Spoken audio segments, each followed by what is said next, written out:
j'étais en 93 à Rouen, tu te rappelles, on m'avait donné une tribune et je préparais mon livre Emploi, le grand mensonge. Ça continue, d'une certaine manière. Il est toujours d'actualité, on continue à nous mentir, puisque le chômage a quadruplé depuis 1975, alors que le PIB a doublé. C'est un chômage de mauvaise gestion de l'abondance, mieux vaut ça qu'un chômage de bonne gestion de la pénurie. Donc ça nous renvoie à nos organisations et à nos comportements. Bon, c'est ce que je disais à l'époque, c'est toujours vrai, mais naturellement, il faudrait remettre en cause ce que n'a pas fait. Et là, je voudrais donner un message à François. Je croyais qu'il était parti, mais non, il a changé de place. Hein, il a trouvé un copain, peut-être bon. Et quand on rassemble dans ce pays les déçus du socialisme et les déçus du sarkozysme, il y a une majorité formidable. Bon. Et ce que je ne comprends pas, ce que je disais à Pierre, mais le service que tu dois nous rendre, c'est d'appeler à au moins des primaires au centre et à droite. Et que le meilleur gagne. Bon, pour l'instant, ce n'est pas le meilleur qui se présente. À droite. Et... Non, mais je suis très en colère. Alors, la liberté aussi, c'est qu'on m'a toujours dit, à l'époque c'était le CDS, j'aimais bien le centre des démocrates sociaux, ça me plaisait bien, moi. Hein, je suis libéral parce que social, donc finalement, ça me convenait bien. On me disait, comme l'idéologie n'est pas trop intolérante, on me disait, on n'est pas d'accord avec toi, mais c'est intéressant ce que tu dis. Bon, donc j'espère qu'on me dira ça aussi. Et avec François, de temps en temps, on a des échanges un peu virils, on dirait, hein, sur le plan intellectuel, en tout cas. Bon. Hein. Non, mais rassurez-vous, lui comme moi, on n'est pas apparemment... bon, même si aujourd'hui, c'est interdit de parler de ces questions de façon en riant. Hein, donc, je m'arrête là.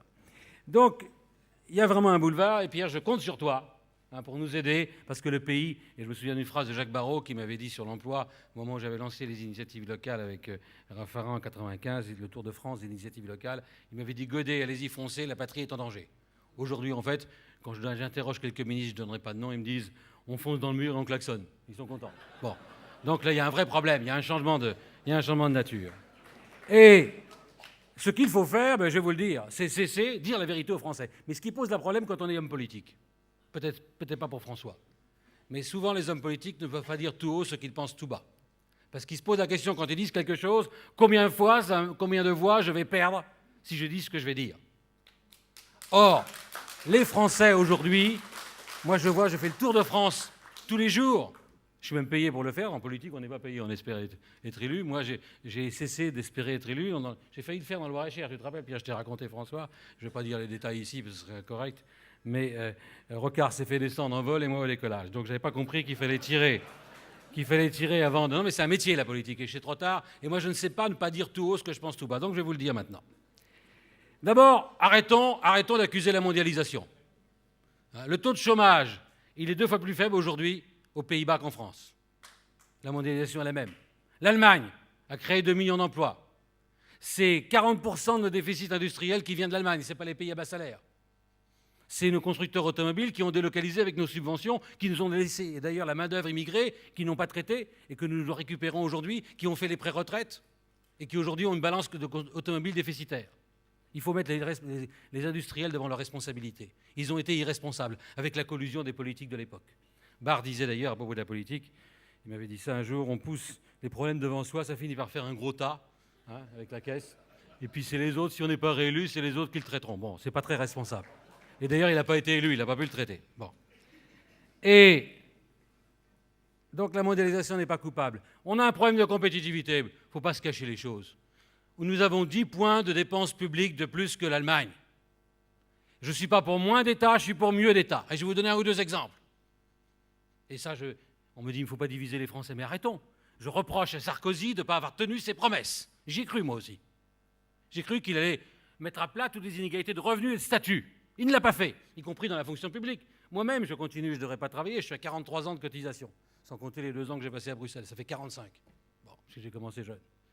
Mais quand je reste une année de plus, j'ai 6 points de plus. 6 points de plus avec la surcote. C'est une ruine pour l'État. La dette par enfant aujourd'hui, par habitant aujourd'hui, ce n'est pas les 25 000 €. C'est 50 000 € si vous tenez compte des engagements de l'État qui ne sont pas provisionnés. C'est les normes IFRS.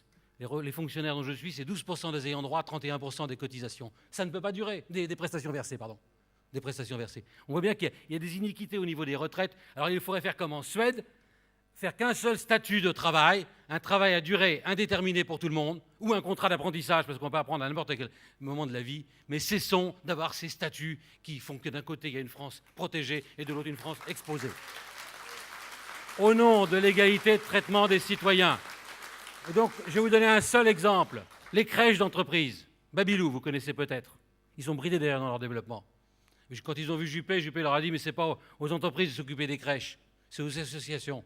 Mais ils ont expliqué que l'associatif, le public, lorsqu'il fait ce genre de service, il le fait avec un absentéisme qui suit des collectivités territoriales. Vous savez que c'est passé de 17 à 21 jours depuis 2003. Et lui, comme 80% des charges d'une crèche, c'est du personnel, eh bien les crèches qui sont privées, donc au service du public, dans le cas d'un contrat de service public, eh bien elles ont un taux d'absentéisme de 3%, au d'avoir un taux d'absentéisme de 10%. C'est ça qui explique la différence de compétitivité de coûts. Et qu'on peut donc améliorer le service public en diminuant les dépenses publiques. Il ne faut pas confondre service public avec statut public des agents qui le rendent. Donc le modèle de la Suède, c'est bien celui-là qu'il faut avoir. Je sais que ce n'est pas des choses faciles à dire et à entendre, mais c'est la réalité, que tout le monde devrait être protégé. Et cessons d'assister les gens. On le sait depuis Jean le Bon. C'était un délit que de faire l'aumône aux gens bien portants. Les valides, il faut les mettre au boulot. Pas de revenus sans contrepartie d'activité. C'est une question de dignité pour les individus, tu l'as dit Pierre, et d'efficacité pour la société. Moi, j'ai créé un institut de chômeurs entreprenants. Le meilleur moyen d'aider les gens, ce n'est pas de leur donner l'assistance, les enfoncer dans l'aide, c'est de leur dire « aide-toi, le ciel t'aidera, je vais t'accompagner dans une dynamique de projet, ça les rend réemployables ». On le sait. Mais on veut encore faire des emplois jeunes. Donc là, François, il est absolument vital de dire cessons de mettre des jeunes dans des collectivités territoriales où on voit l'organisation du non-travail et de l'absentéisme. 26 jours à la ville de Montpellier. Alors qu'on manque dans les métiers. Je vous signale qu'il y a 2 700 000 chefs d'entreprise dans ce pays, dont 1 700 000 solos qui ne font pas le saut de la première embauche, à qui parfois on fait des bureaucraties pour prendre un apprenti. Donc il faut libérer l'activité, libérer l'emploi. Et puis, revenons sur les territoires, puisque je ne veux pas dépasser mon temps de façon excessive. Sur les territoires, Pierre l'a dit. Il y a 5 ans, au moment des précédentes présidentielles, j'avais fait un livre qui s'appelait « Le courage du bon sens ». Vous le trouverez à la sortie, c'est toujours d'actualiser. J'ai suivi d'ailleurs ce que n'avait pas fait Sarko, les fausses réformes, les illusions de réformes, un grand renfort de dépenses publiques, et inutiles et de dettes, naturellement. Et puisqu'on a acheté le silence des partenaires sociaux, notamment, on a tort, les partenaires sociaux ne se représentent qu'eux-mêmes aujourd'hui. Il faudrait une représentativité plus large, c'est-à-dire un chèque syndical. On sait ce qu'il faut faire, on n'a pas le courage de le faire. Les mêmes qui manifestent dans la rue la journée, le soir, ils viennent à l'écurie prendre le foin dans les services de l'État. Donc c'est pas très sain comme système. Donc il faudrait avoir une réforme aussi en la matière. Et ce qu'on sait aujourd'hui, après le courage du bon sens, je désespère de changer la France d'en haut. Elle est complètement coupée des réalités. Elle regarde la France à la jumelle. Il se parachute à la tête des entreprises. C'est aussi ça une différence qu'on a avec le modèle allemand. En Allemagne, on n'accepte pas des fortes responsabilités si on n'a pas fait un long parcours initiatique. Et puis il y a aussi 5 fois plus d'apprentis. Il n'y a pas un mépris pour les métiers du service et les métiers manuels. Chez nous, il y a une espèce de collusion des intellectuels, comme je les appelle. C'est-à-dire que moi, je ne suis pas un intellectuel, je suis un homme d'action qui réfléchit. Les intellectuels, ils réfléchissent. Et non, les intellectuels, ils réfléchissent à l'action des autres.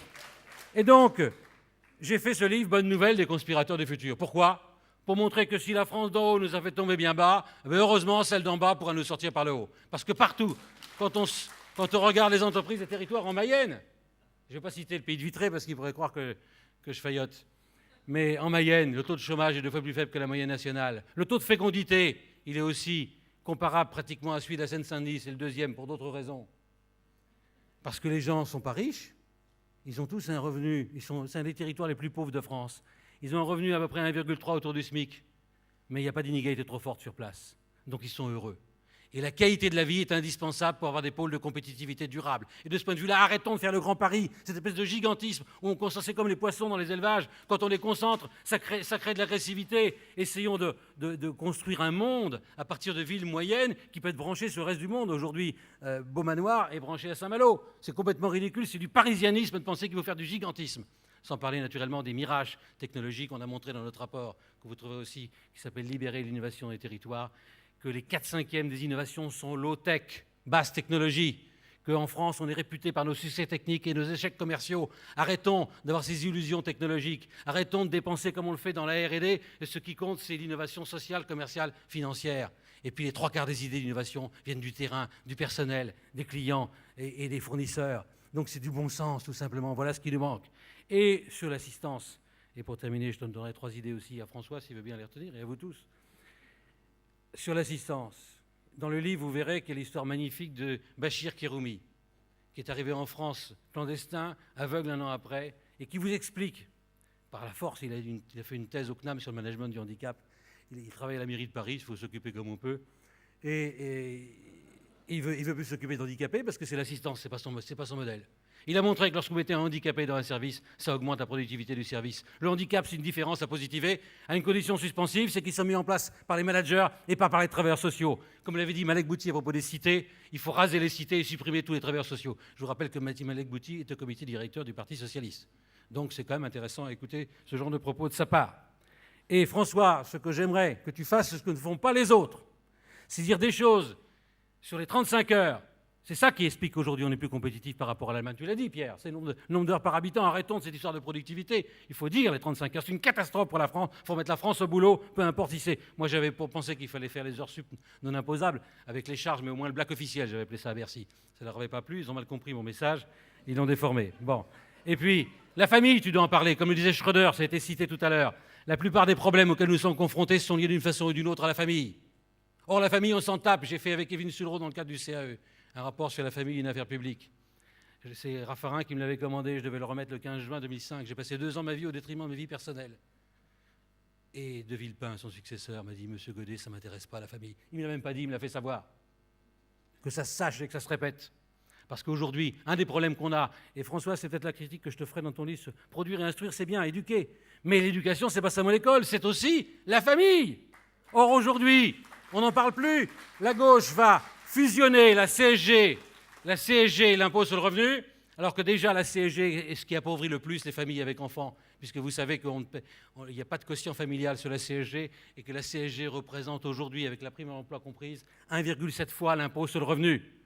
C'est ça qui explique la paupérisation des familles avec enfants, notamment les familles nombreuses. Et puis il y a la question des familles monoparentales, celle dont la paupérisation, c'est celle qui sont tuées ces dernières années.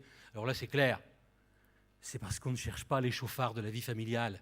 On ne fait rien pour rechercher ceux qui ne payent pas les pensions alimentaires. L'autre jour, il y avait une femme qui était devant moi, qui avait un enfant, 2, parfois on en voit. Et je dis, mais qu'est-ce qu'il fait votre mari? Il est policier. Mais je dis, un policier, ça se retrouve quand même.